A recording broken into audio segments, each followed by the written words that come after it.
Deus está no silêncio que você tem evitado. Você chegou em casa e a primeira coisa que fez foi ligar a televisão. Não para assistir, para não ficar sozinho com o que estava dentro de você. Você senta, pega o celular, rola a tela sem ler uma linha inteira e quando o dedo cansa, você abre outro aplicativo, e depois outro, e depois volta para o primeiro. Você já percebeu que faz isso? Já reparou que quando o carro para no semáforo e a música acaba, a sua mão corre para o rádio antes mesmo do pensamento chegar? Você não está descansando, você está se protegendo. Existe um instante que você conhece bem. É aquele momento em que a casa fica vazia, o último som se apaga e alguma coisa começa a subir do fundo. Não é medo do escuro, não é medo de estar só. É medo do que aparece quando não há mais nada cobrindo. A conversa que você nunca teve, a perda que ninguém entendeu do jeito certo, a oração que você fez de joelhos, chorando, e que parece ter batido no teto e voltado. E então você faz o que sempre faz. Levanta, liga alguma coisa, manda uma mensagem para alguém que nem precisava de resposta, coloca um vídeo tocando enquanto lava a louça, qualquer coisa menos aquele silêncio. Você já perguntou a si mesmo por que uma pessoa adulta com fé que já viu Deus agir na própria história tem tanto pavor de ficar 5 minutos calada? Talvez porque você tenha aprendido que o silêncio é o lugar onde Deus não responde. E se você não vai até lá, você não precisa encarar a possibilidade de que ele não esteja. Só que existe uma outra hipótese, uma que talvez você nunca tenha considerado, porque ela dói de um jeito diferente e ao mesmo tempo cura. E se ele estiver falando o tempo todo? E se aquilo que você chama de ausência de Deus não for ausência, mas volume? E se o mundo estiver tão alto e a sua vida tão cheia de som que a voz dele passou a soar como nada? Elias procurou Deus no vento que rasgava as rochas do monte. Deus não estava ali. Procurou no terremoto que abriu a terra. Deus não estava ali. Procurou no fogo que devorou tudo. E Deus não estava no fogo. Depois do fogo, veio uma brisa suave, um sussurro leve, quase nada, e foi ali que ele estava. Está escrito no primeiro livro dos Reis, capítulo 19, versículos 11 e 12. Perceba o que isso significa. Elias estava procurando no lugar mais barulhento, e Deus escolheu o lugar mais silencioso. Não por castigo, por intimidade.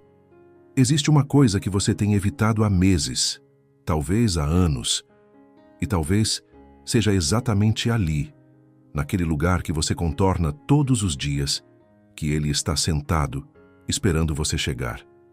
O silêncio que você tanto teme não está vazio, ele está ocupado. E o que ocupa esse silêncio não é o vazio, nem a solidão, nem a ausência que você imagina. É outra coisa, é alguém. Mas antes de você conseguir enxergar quem está ali, você precisa entender por que você foge. Porque o que te mantém longe não é preguiça, não é falta de tempo, não é a correria. É algo muito mais profundo e muito mais antigo. E tem nome. O barulho não é distração, é anestesia. Ninguém enche a vida de som porque ama som. Repare bem nisso. Você não deixa a televisão ligada no quarto vazio porque o programa é interessante. Você não coloca música em toda a tarefa doméstica porque a música é boa. Você não pega o celular 20 vezes por hora porque tem algo importante te esperando lá. Você faz isso porque existe algo de baixo e enquanto tem barulho por cima, ele não sobe. Chame pelo nome correto. Isso não é distração. Distração é quando você quer prestar atenção em uma coisa e acaba prestando atenção em outra. O que você faz é diferente. Você não está sendo desviado. Você está desviando. Você escolhe, várias vezes ao dia, sem consciência disso, cobrir uma dor com um som. E o nome disso é anestesia. A anestesia não cura nada. Ela só faz você não sentir. O corte continua ali, exatamente do mesmo tamanho, sangrando na mesma velocidade. A única coisa que mudou é que agora você não percebe. E é por isso que ele nunca fecha. É por isso que aquela mágoa de 7 anos atrás ainda arde igual. É por isso que você chora por um motivo pequeno e depois não entende de onde veio tanto choro, porque a ferida nunca foi tratada, foi apenas silenciada com barulho. E existe algo cruel na anestesia, algo que quase ninguém percebe. Quanto mais você usa, menos ela funciona. A dose de ontem já não basta hoje. O que antes era uma música no fundo virou fone de ouvido o dia inteiro. O que antes era um vídeo antes de dormir virou madrugadas inteiras rolando a tela. Você precisa de cada vez mais som para produzir cada vez menos alívio. Você não está mais fugindo da dor. Você está fugindo do próprio silêncio que virou o gatilho da dor. E aqui está a parte que dói admitir. Você reza com barulho. Você abre a Bíblia com o televisor ligado no cômodo ao lado. Você vai à missa e passa a consagração inteira com a cabeça em 3 assuntos ao mesmo tempo. Você leva a anestesia até para dentro da presença de Deus, porque encontrar Deus de verdade exigiria abrir a ferida diante dele. E você não quer que ela seja aberta. Você quer que ela pare de doer sem ser tocada. Mas não existe cura sem toque. E não existe toque sem exposição. Está escrito no livro do profeta Jeremias, capítulo 6, versículo 14, que eles tratavam superficialmente a ferida do meu povo, dizendo paz, paz, quando não havia paz nenhuma. Deus não estava reclamando dos feridos. Ele estava denunciando os curativos mentirosos, os que cobrem sem limpar, os que aliviam sem salvar. E o barulho da sua vida é esse curativo. Ele não é neutro. Ele custa caro. Toda vez que você o escolhe, você adia o encontro. Toda vez que você aumenta o volume, você empurra a cura para outro dia. E os dias vão passando, e o barulho vai ficando maior, e a ferida vai ficando mais antiga, mais escura, mais familiar, até você começar a acreditar que aquilo é você, que você nasceu assim, que essa dor não é uma ferida, é a sua personalidade. Não é. E existe uma pergunta que precisa ser feita agora, mesmo que ela desconforte. Se você tem tanto medo de ficar em silêncio diante de Deus, o que exatamente você acha que Ele vai dizer quando você parar de falar? Talvez você tenha construído todo esse barulho porque, no fundo, você acredita que a voz dele vai ser dura, que ele vai listar, que ele vai cobrar, que o silêncio de Deus é o silêncio de um juiz preparando a sentença. E se for exatamente o contrário? E se ele estiver calado não porque não tem nada a dizer, mas porque o que ele quer dizer não pode ser gritado? Deus não fala mais alto que a sua dor, ele fala mais fundo. Elias estava fugindo. Um profeta, um homem que tinha visto fogo descer do céu diante de uma multidão inteira, corria pelo deserto querendo morrer. Ele chegou a uma caverna no Monte Horebe e se escondeu ali. E Deus mandou que ele saísse e ficasse de pé diante dele, porque ele ia passar. Veja o que aconteceu. Veio um vento tão violento que rachava as montanhas e quebrava as rochas em pedaços. Qualquer um de nós teria dito, é ele. Mas o Senhor não estava no vento. Depois do vento, um terremoto sacudiu a terra. E o Senhor não estava no terremoto. Depois do terremoto, um fogo. E o Senhor não estava no fogo. E depois do fogo, veio o murmúrio de uma brisa suave. E quando Elias ouviu aquilo, cobriu o rosto com o manto, porque soube exatamente quem tinha chegado. Pare e pense no que isso está dizendo sobre o Deus que você reza. Ele tinha o vento à disposição. Tinha o terremoto, tinha o fogo. Ele é o dono de todos eles. Poderia ter usado qualquer um para aparecer. E escolheu não usar nenhum. Escolheu o som mais fácil de perder. O som que só existe se você estiver parado, atento, próximo.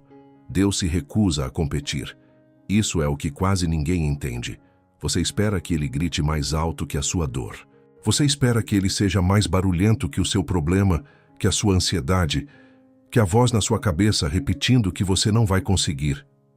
Você quer um Deus que se imponha sobre o caos e o cale no grito. E quando isso não acontece, você conclui que ele não veio. Mas ele não é rival do caos, ele não disputa. Se Deus gritasse mais alto que o vento, você não saberia distinguir a voz dele do vento. Se ele tremesse mais forte que o terremoto, ele seria confundido com o terremoto. Deus escolhe o sussurro justamente para que, quando você o ouvir, não haja dúvida nenhuma de quem está falando. Ele não fala mais alto que a sua dor. Ele fala mais fundo que a camada onde a dor mora. Abaixo do medo, abaixo da lembrança, abaixo daquilo que você chama de eu. Existe um lugar em você onde nenhum barulho do mundo alcança, e é exatamente ali que ele mora. Santo Agostinho passou a vida inteira procurando Deus longe, e escreveu depois que ele estava mais dentro dele do que ele mesmo estava. Não é que ele esteja distante, é que ele está fundo demais para ser ouvido por quem vive na superfície.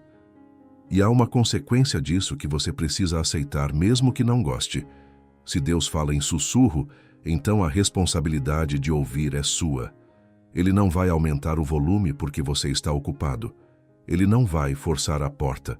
O sussurro respeita a sua liberdade de um jeito quase insuportável, porque ele prefere ser ignorado a ser invasivo. Por isso, o profeta ouviu. Não porque Deus gritou, porque Elias parou. E foi só quando aquele profeta esgotado, suicida, escondido numa caverna, ficou completamente quieto que a pergunta veio. E a pergunta não foi uma repreensão. Deus perguntou o que ele estava fazendo ali, não como quem acusa, como quem quer ouvir. Deus foi até o deserto para perguntar, não para responder. E é aqui que a coisa começa a virar contra você. Porque se ele fala baixo, e se ele pergunta antes de responder, então o silêncio não é um lugar onde você vai receber informação. O silêncio é um lugar onde você vai ser interrogado. E não pelas palavras dele, pelo que aparece em você quando não há mais nenhuma voz para cobrir. O silêncio revela o que a sua vida está escondendo de você mesmo. Faça uma experiência. Desligue tudo. Sente numa cadeira, sem celular na mão, sem música, sem tarefa. 3 minutos. Só 3. Você sabe o que vai acontecer, porque já aconteceu antes. Nos primeiros 30 segundos vem um alívio. Depois vem um incômodo. E depois, sem aviso, sem convite, começa a chegar. O rosto de alguém que você não vê há anos. Uma frase que te disseram e que você jurou ter esquecido. O jeito como você falou com seu filho ontem. A pessoa que você prometeu a si mesmo que seria aos 20 anos. A conta que não fecha. O perdão que você não deu e o que é pior, o perdão que você não pediu. Você levanta antes dos 3 minutos. Sempre levanta.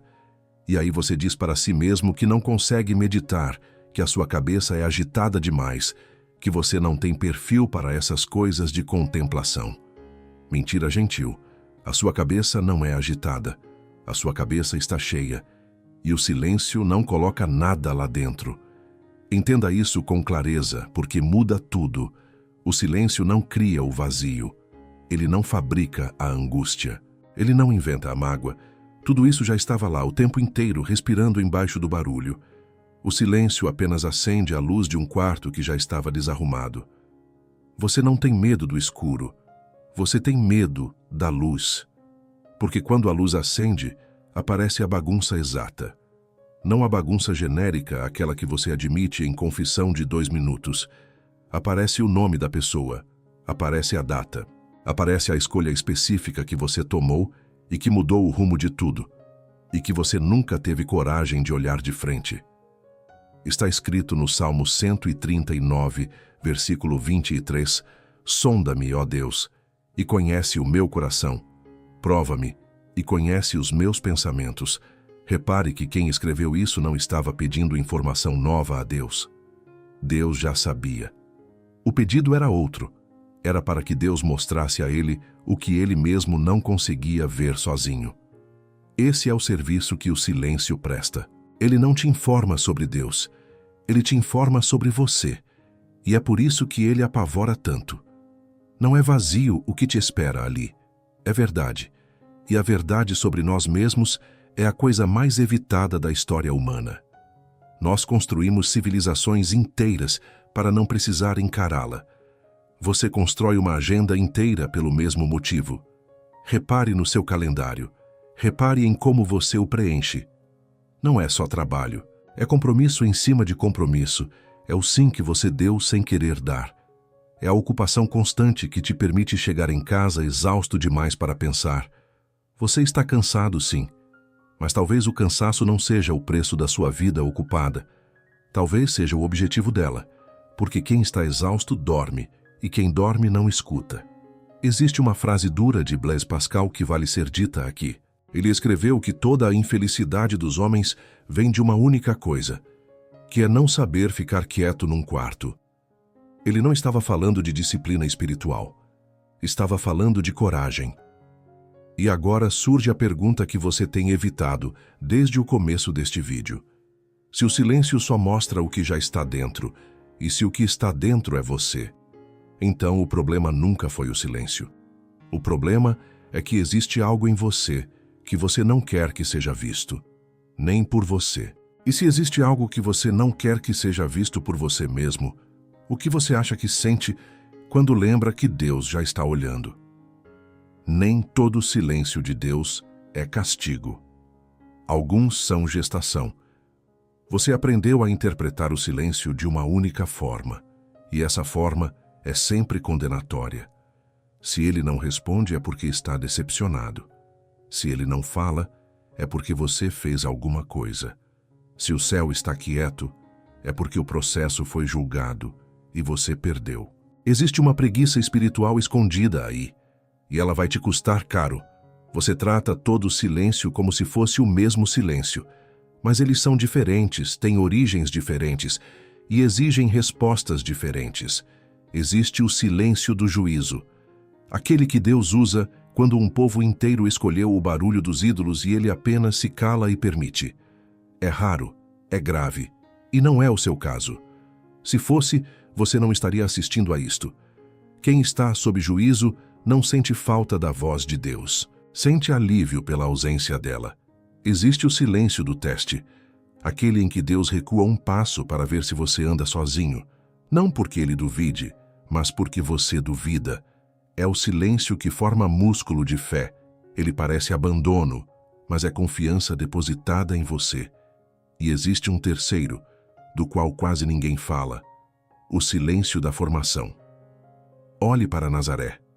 O Verbo eterno, aquele por quem todas as coisas foram feitas, esteve calado durante 30 anos. Não 30 dias, 30 anos. Ele que tinha o poder de curar cegos desde a infância, passou 3 décadas serrando madeira, comendo pão, varrendo o chão de uma oficina, obedecendo a José, ouvindo Maria. Nenhum milagre registrado, nenhum sermão, nenhum sinal. 30 anos de absoluto anonimato para 3 anos de ministério público. Se a produtividade fosse o critério de Deus, aqueles 30 anos foram um desperdício monumental. Mas não era um desperdício, eram gestação. E existe uma coisa ainda mais estranha nisso. Antes de qualquer palavra do ministério, antes de curar qualquer pessoa, no momento do batismo, o Pai rasgou o céu e disse que aquele era o seu Filho amado, em quem punha a sua complacência. Está no Evangelho de Mateus, capítulo 3, versículo 17. Preste atenção no momento em que isso foi dito, antes do primeiro milagre, antes da primeira multidão, antes do primeiro resultado. O Pai não estava aprovando o desempenho, estava aprovando os 30 anos escondidos. Estava dizendo que aquele silêncio inteiro tinha sido agradável a ele. Agora traga isso para a sua vida.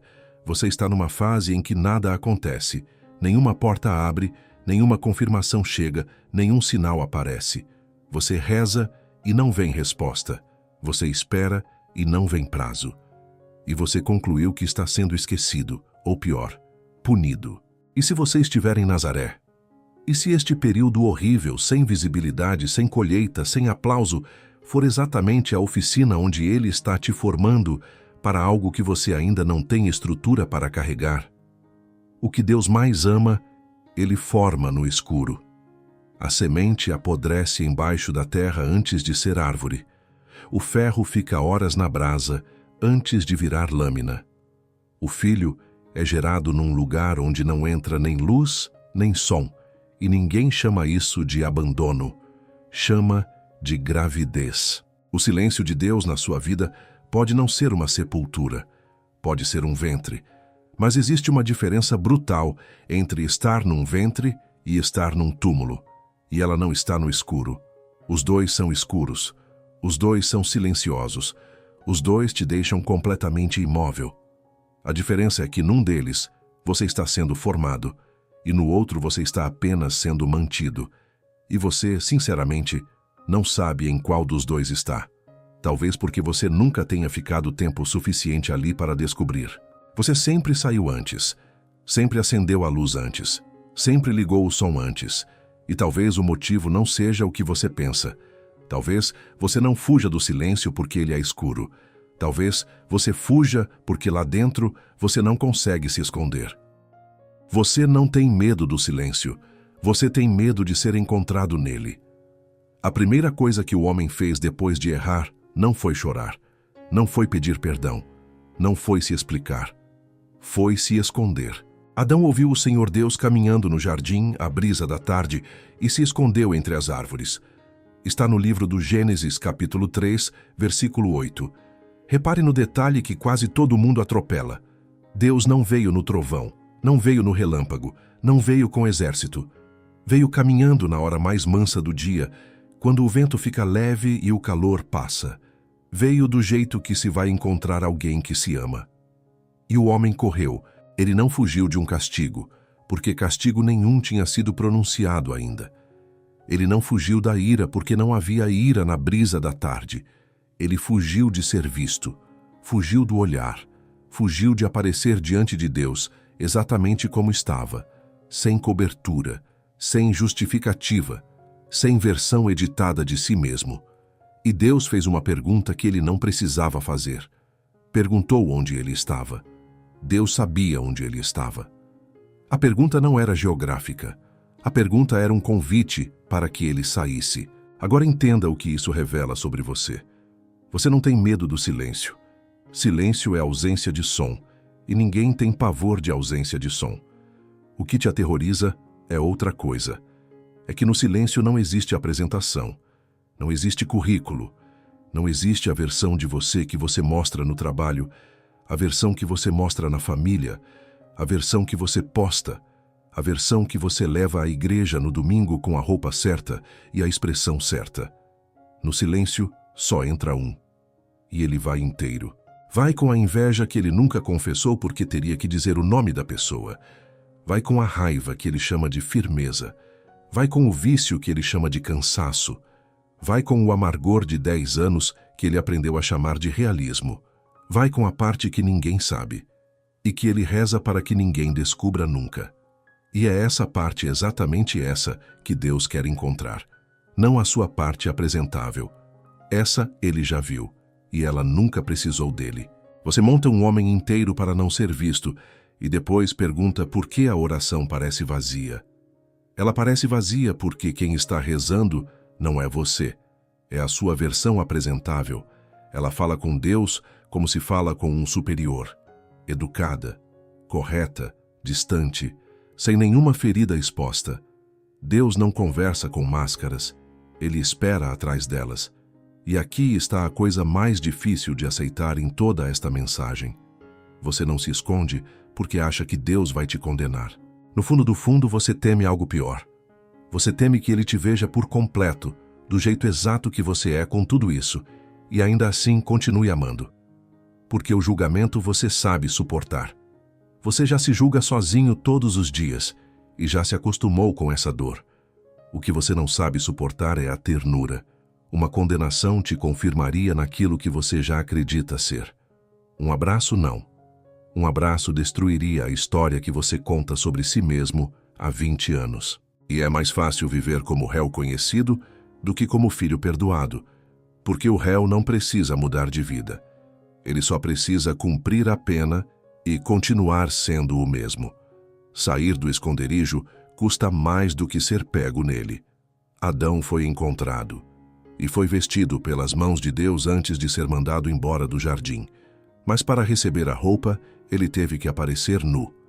E existe uma pergunta que fica de pé quando o esconderijo cai. Se Deus foi até ali, na brisa da tarde, no lugar mais silencioso do dia, é porque ele tinha alguma coisa a dizer. Que palavra é essa que só pode ser dita quando não há mais ninguém falando? Há coisas que Deus só pode dizer quando ninguém mais está falando. Existem palavras que não sobrevivem ao ruído. Ninguém declara amor gritando no meio de uma multidão. Ninguém pede perdão de verdade em voz alta, num salão cheio, com música tocando. Ninguém diz a alguém quem ele realmente é aos berros, do outro lado da rua. As palavras mais importantes da existência humana precisam de proximidade física para serem ditas, e proximidade física exige silêncio. Deus é assim. Existem 4 coisas que ele só consegue dizer no sussurro, e você provavelmente nunca ouviu nenhuma delas com clareza. Não porque ele não tenha falado, porque o volume da sua vida está calibrado para o grito. A primeira é o perdão. O perdão não pode ser gritado. Se fosse gritado, humilharia. Imagine alguém anunciando em praça pública tudo o que você fez e depois dizendo que está tudo perdoado. Isso não seria misericórdia, seria exposição. Por isso, Deus perdoa baixo, de perto, no ouvido, onde só você escuta. E é por isso que você duvida do seu perdão. Você espera uma proclamação e ele te deu um sussurro. Você espera sentir alívio no corpo inteiro e ele te deu uma paz tão discreta que você a confundiu com nada. A segunda é a identidade. O mundo grita quem você é o dia inteiro. Grita pelo número no seu extrato bancário. Grita pela opinião do seu chefe. Grita pela balança, pelo espelho, pelo comentário da sua mãe há 20 anos. São milhares de vozes altas te dizendo o seu nome, e nenhuma delas sabe o seu nome verdadeiro. Está escrito no livro do Apocalipse, capítulo 2, versículo 17, que ao vencedor será dada uma pedra branca, e nessa pedra um nome novo escrito, que ninguém conhece senão aquele que o recebe. O nome que ninguém conhece exceto quem o recebe. Isso não pode ser gritado. Isso só pode ser entregue na mão, em segredo, num lugar onde não haja testemunha. A terceira é o chamado. Samuel era um menino deitado no templo, no meio da noite, quando tudo estava escuro e a lâmpada de Deus ainda não se havia apagado. Foi ali que a voz veio, e ele nem sabia reconhecê-la. Precisou de um velho para ensiná-lo a responder. Está no primeiro livro de Samuel, capítulo 3. Repare que Deus não chamou o menino durante o serviço do templo, com incenso, com povo, com liturgia. Chamou de madrugada. Chamou quando o menino estava deitado, imóvel, sem função nenhuma, sem produzir nada. O chamado de Deus chega quando você está inútil, não quando você está ocupado. E a quarta é a ternura. Essa é a que você mais precisa e a que menos acredita.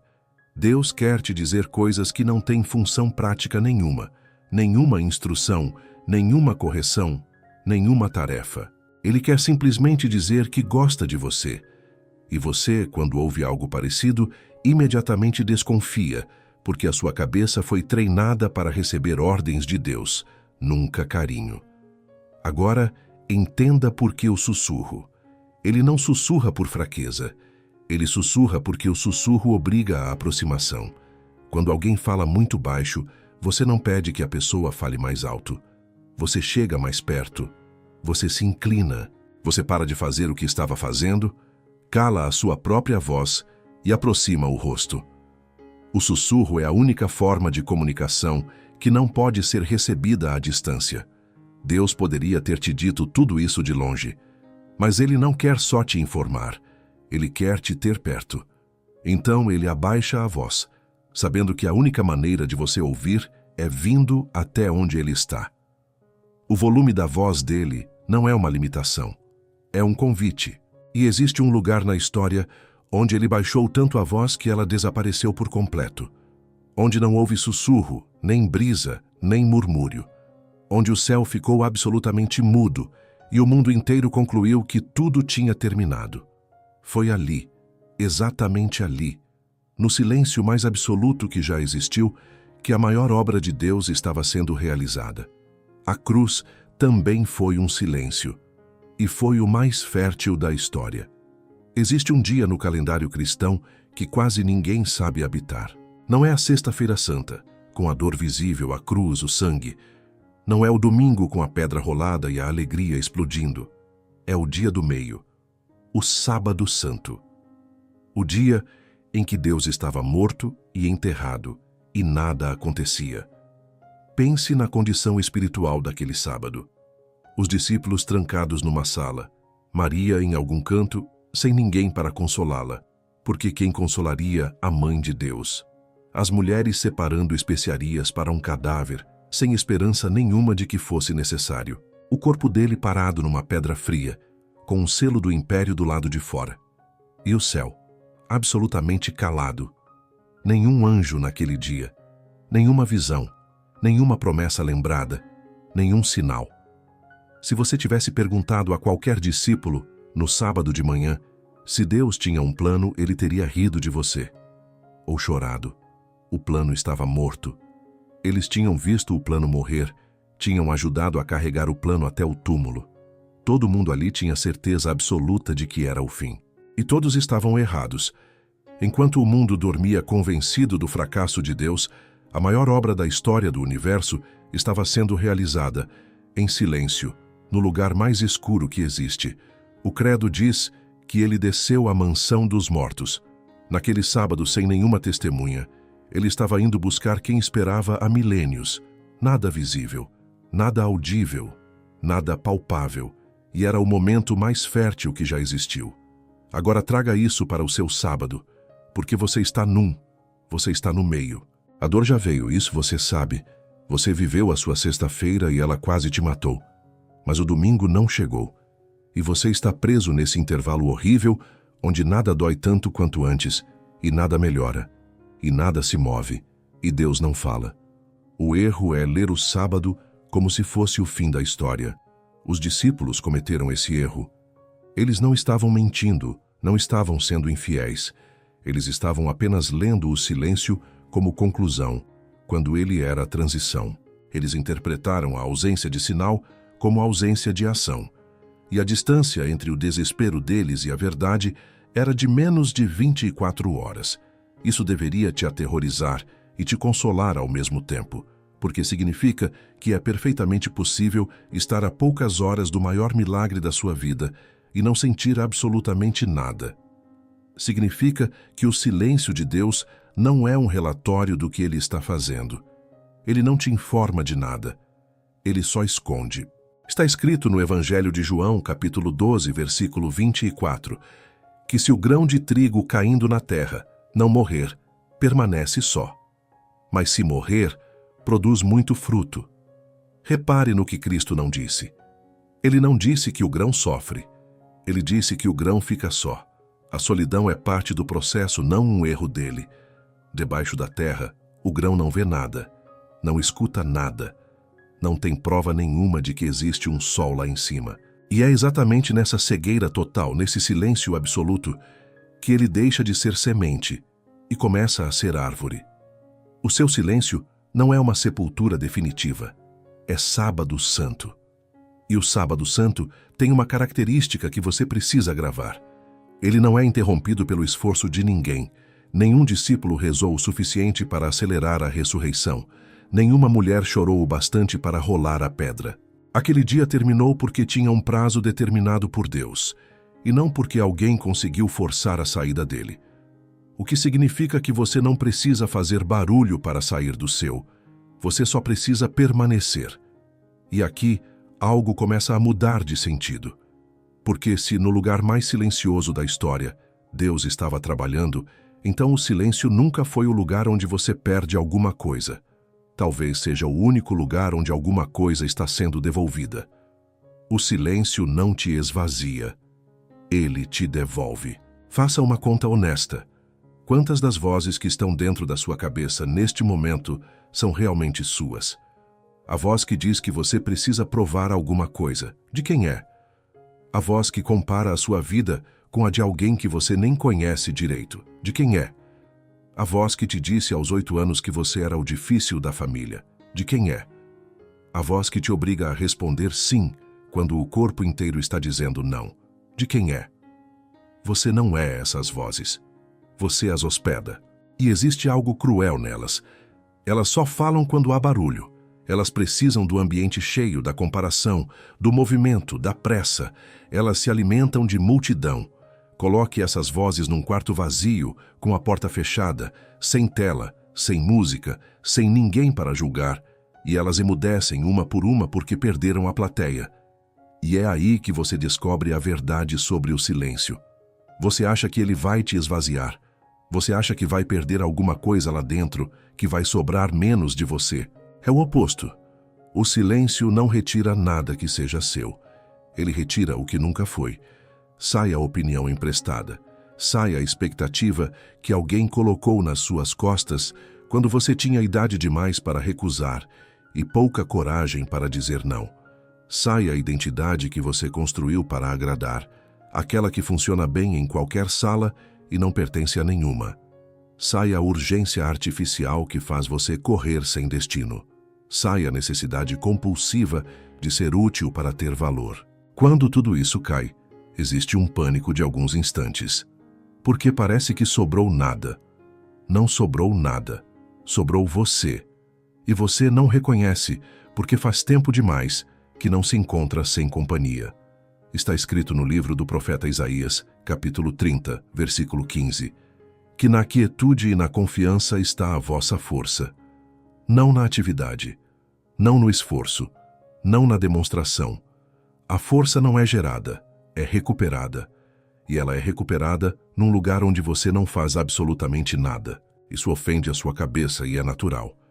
Você foi ensinado a acreditar que valor se produz, que quem para perde, que descanso é o intervalo entre duas provas de merecimento.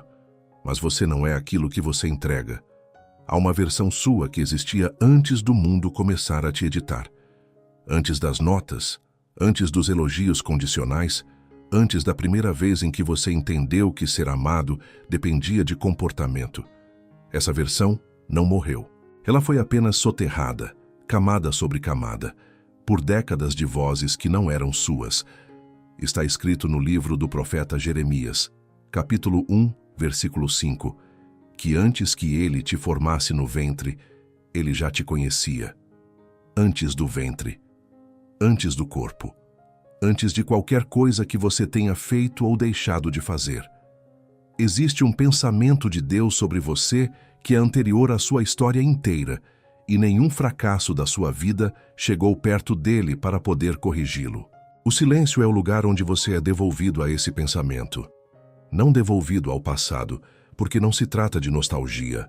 Devolvido à intenção. Devolvido ao que ele pensou quando decidiu que você existiria. E quando isso acontece, algo estranho ocorre. Você para de rezar pedindo, você para de rezar explicando. Você fica ali sem palavras, e não é vazio, e não é secura, e não é ausência. É pertencimento. Talvez você tenha passado a vida inteira procurando um lugar onde pudesse chegar sem precisar ser nada. Ele sempre esteve ali. Você é que estava com o som ligado. Finalmente, ele nunca se calou. Ele apenas parou de gritar, porque quer ser ouvido de perto. Chegou a hora de trocar entendimento por ato. Nada do que foi dito aqui vai mudar um dia da sua vida se permanecer sendo apenas uma ideia bonita. Você vai fechar este vídeo, vai sentir uma emoção morna por 12 minutos e depois vai ligar alguma coisa, e amanhã será exatamente igual a ontem. Então faça isto hoje. 10 minutos, um lugar qualquer, uma cadeira, o chão, à beira da cama. Sem celular no bolso, porque o bolso é perto demais. Sem música, mesmo que seja música sacra, porque hoje até o louvor é barulho. Sem livro, sem pedido, sem lista, sem projeto para a sua vida. Não vá até ali para resolver nada. Você não vai negociar. Não vai apresentar argumento. Não vai explicar por que fez o que fez. Você vai apenas permanecer, do jeito exato que você está, com a mágoa, com o vício, com o medo, com a parte que ninguém sabe. E vai ser desconfortável.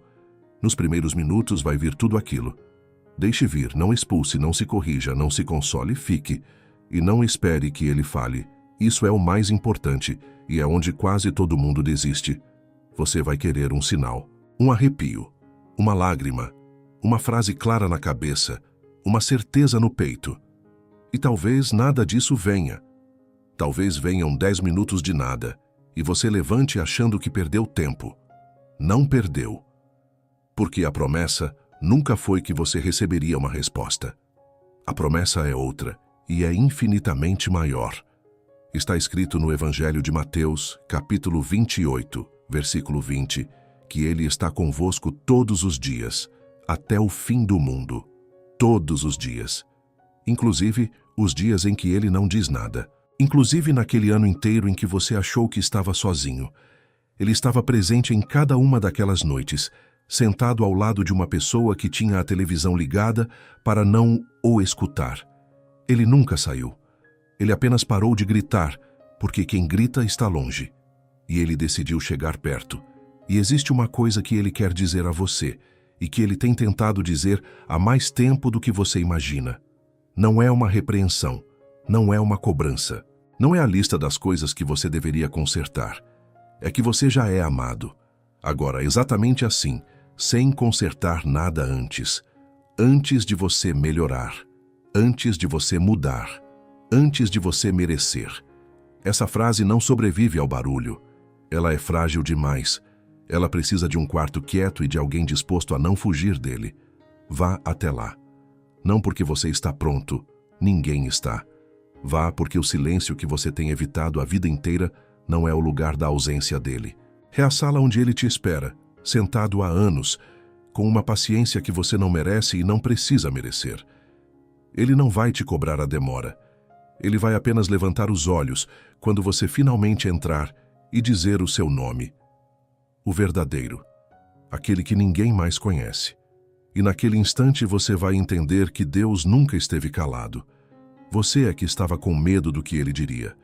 Que a paz dele encontre você hoje, no primeiro silêncio que você tiver coragem de não interromper.